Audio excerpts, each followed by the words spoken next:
అదే RTV app వార్తల్ని క్షణాల్లో చదివే అవకాశం ఉంటుంది. ఒక న్యూస్ పేపర్, ఒక టెలివిజన్ ఛానల్ మీ చేతుల్లో ఎప్పుడూ ఉంటాయి.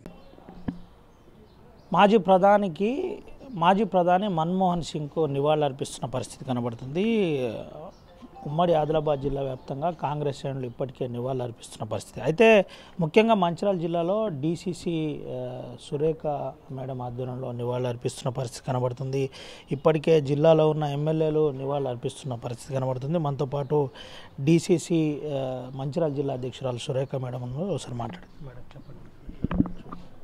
ఈరోజు మహనీయుడు చనిపోయిన ఈరోజు భారత మాజీ ప్రధాని మన్మోహన్ సింగ్ గారు తన 92వ ఏట తుది శ్వాస వదిలిండ్రు. వారు ఆర్థిక సంస్కరణలతోని భారతదేశ ఆర్థిక వ్యవస్థను కూడా గాడిలో పెట్టడం జరిగింది.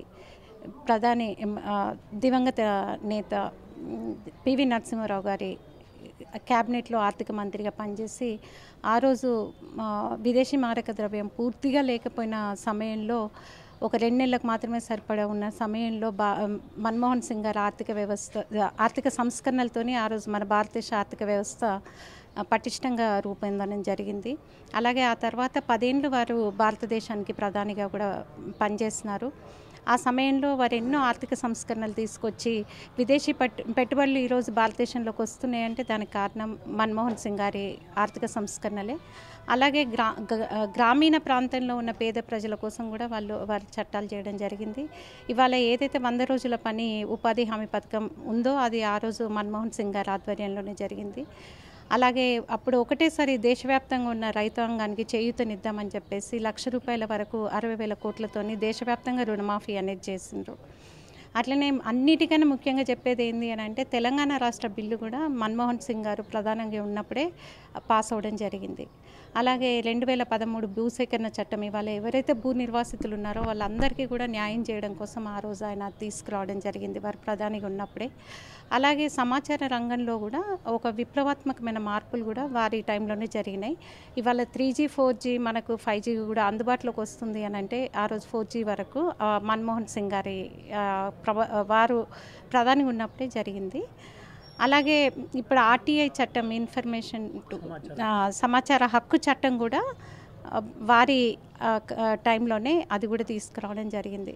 ఇట్లనే ఎన్నో రకాలైన సంస్కరణలతోని ఈ దేశ ఆర్థిక వ్యవస్థను పటిష్టంగా చేస్తున్నారు. ఈ దేశ ప్రజల కోసం సేవ చేసిన దివంగత నేతకు మాజీ ప్రధాని మన్మోహన్ సింగ్ గారికి ఇక్కడ వారి ఆత్మకు శాంతి కలగాలి అని చెప్పేసి వారికి ఘనంగా నివాళులు అర్పించడం జరిగింది. జిల్లా వ్యాప్తంగా ఈ నివాళులు కొనసాగుతున్నాయా, ఎట్లా చూడొచ్చు? అవును, ఇది దేశవ్యాప్తంగా కూడా వారికి ఈరోజు ఘనంగా నివాళులు అర్పించడం జరిగింది. అలాగే వారం రోజుల పాటు సంతాప దినాలను కూడా ప్రకటించడం జరిగింది. ఇప్పుడు గవర్నమెంట్ అంటే భారత కేంద్ర ప్రభుత్వమే ఈ వారం రోజుల పాటు సంతాప దినాలుగా ప్రకటించి అన్ని కార్యక్రమాలని కాంగ్రెస్ పార్టీ కూడా రద్దు చేసుకోవడం జరిగింది. కాంగ్రెస్ పార్టీ నుండి ఏదన్నా స్పెషల్గా సంతాప సభలు కావచ్చు, ఇంకా ఇతరత్ర అంటే ఇప్పుడు సోనియా గాంధీ గారు, మల్లికార్జున్ ఖర్గే గారు, రాహుల్ గాంధీ గారు, ప్రియాంక గాంధీ గారు కూడా వారు హుటాహుటిన కర్ణాటకలో ఉన్న కార్యక్రమాలు ఖర్గేజీ కూడా వాళ్ళు క్యాన్సిల్ చేసుకొని వెళ్ళిపోవడం జరిగింది. హాస్పిటల్ కూడా వెళ్ళడం జరిగింది. రేపు కాంగ్రెస్ పార్టీ ఆవిర్భావ దినోత్సవాలు ఉండేవి, వీటిని కూడా క్యాన్సిల్ చేయడం జరిగింది. ఇది పరిస్థితి. ఇప్పటికే కార్యక్రమాలన్నీ రద్దు చేసుకొని దీనికి సంబంధించిన అంశంలో ఎన్నో సంస్కరణలు భారతదేశంలో విప్లవాత్మకమైన నిర్ణయాలు తీసుకొచ్చిన దాంట్లో మాజీ ప్రధానిది కీలక పాత్ర అని చెబుతున్న పరిస్థితి. ముఖ్యంగా ఆర్టీఏ లాంటి చట్టం కావచ్చు, రైతులకు సంబంధించిన ఫార్మేషన్ బిల్లు కావచ్చు, రైతు రుణమాఫీ లాంటి బిల్స్ కావచ్చు, అదేవిధంగా పలు ముఖ్యమైన బిల్స్లో ఇటు మాజీ పీఎం మన్మోహన్ సింగే తన ప్రత్యేక చొరవ తీసుకొని చేయించానని చెబుతున్న పరిస్థితి. మనతో పాటు ఇంకొంతమంది ఉన్నారు, మాట్లాడిద్దాం. అసలు ఏంటి చైర్మన్ కూడా మనతో పాటు ఉన్నాడు, ఒకసారి మాట్లాడిద్దాం. అన్న ఎట్లా చూడొచ్చు, ఏంటి అసలు పరిస్థితి?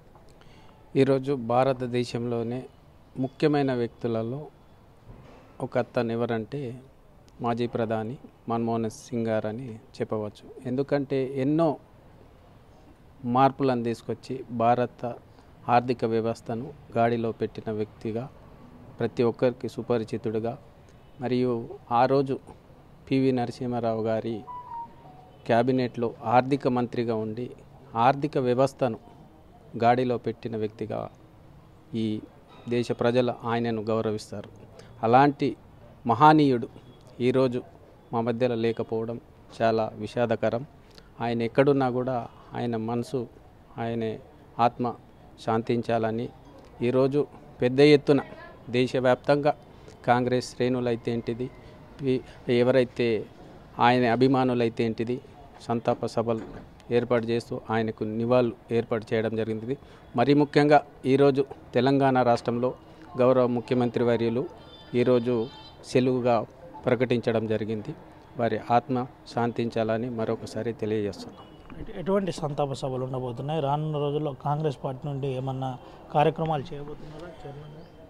వాస్తవంగా ఇప్పుడు అది గవర్నమెంట్ డిసిజన్ తీసుకోవాల్సి ఉన్నది కాబట్టి ఇప్పుడే వారం రోజులుగా ఏదైతే కేంద్ర ప్రభుత్వం సంతాప సభలకు ప్రణాళిక సిద్ధం చేయడం జరుగుతుంది. దాని తరుణంలోనే ఇక్కడ కూడా కాంగ్రెస్ పార్టీ పక్షాన మేము కూడా రకరకాల కార్యక్రమాలు చేసి ఆయన ఆత్మకు శాంతి చేకూర్చాలనే కార్యక్రమం చేయబోతున్నాం. ఈరోజు స్వర్గీయ శ్రీ మన్మోహన్ సింగ్ గారికి జిల్లా కాంగ్రెస్ అధ్యక్షుడు సూర్యకమ్మ గారి ఆధ్వర్యంలో ఘనంగా నివాళులర్పించడం జరిగింది. గౌరవ మన్మోహన్ సింగ్ గారు భారతదేశానికి అనేక విధాలుగా సేవలు అందించడం జరిగింది. ప్రణాళిక సంఘం ఉపాధ్యక్షునిగా, అదేవిధంగా ప్రధానమంత్రి ఆర్థిక సలహాదారునిగా, కేంద్ర మంత్రిగా, భారతదేశ ప్రధానిగా 2 సార్లు కూడా తన సేవలు అందించడం జరిగింది. ముఖ్యంగా మన తెలంగాణ బిల్లు కూడా శ్రీ మన్మోహన్ సింగ్ గారు ప్రధానమంత్రి ఉన్నప్పుడే అప్పుడు పాస్ అవ్వడం జరిగింది. తను చేసిన అనేక చట్టాలు ఈరోజు ప్రజలకు చాలా ఉపయోగపడుతున్నాయి. ముఖ్యంగా గృహహింస చట్టం అయితేనేమి, విధంగా సమాచార చట్టం అయితేనేమి, భూసేకరణ చట్టం అయితేనేమి, అనేక చట్టాలను కూడా తన హయాంలో కూడా చేయడం జరిగింది. అలాంటి గొప్ప నాయకుడు లేకపోవడం ఈరోజు కాంగ్రెస్ పార్టీ కానీ భారతదేశానికి కానీ తీరని లోటు. అదేవిధంగా స్వర్గీయ మన్మోహన్ సింగ్ యొక్క ఆశయాలను కాంగ్రెస్ పార్టీ నాయకులు, కార్యకర్తలు అందరూ నెరవేర్చమని తెలియజేస్తూ మరోసారి తనకు ఘనంగా నివాళులర్పించడం జరుగుతుంది. ఇదే పరిస్థితి, ఘనంగా నివాళులర్పిస్తున్న పరిస్థితి కనబడుతుంది. ముఖ్యంగా రైతులకు సంబంధించిన అంశంలో మాజీ ప్రధాని మన్మోహన్ చేసిన సేవలు మర్చిపోలేనివి అని చెబుతున్నారు. నూతన సంస్కరణలు కావచ్చు, ఆర్థిక సంఘం గడిలో పెట్టడం కావచ్చు, ప్రధాన అంశాల్లో మన్మోహన్ సింగ్ పెట్టిన పేరని చెబుతున్న పరిస్థితి కనబడుతుంది. Over to studio. మరిన్ని వీడియోస్ కోసం ఛానల్ ని సబ్స్క్రైబ్ చేయండి. లేటెస్ట్ అప్డేట్స్ కోసం వాట్సాప్ ఛానల్ ని ఫాలో చేయండి. అండ్ లింక్ డిస్క్రిప్షన్ లో ఉంది.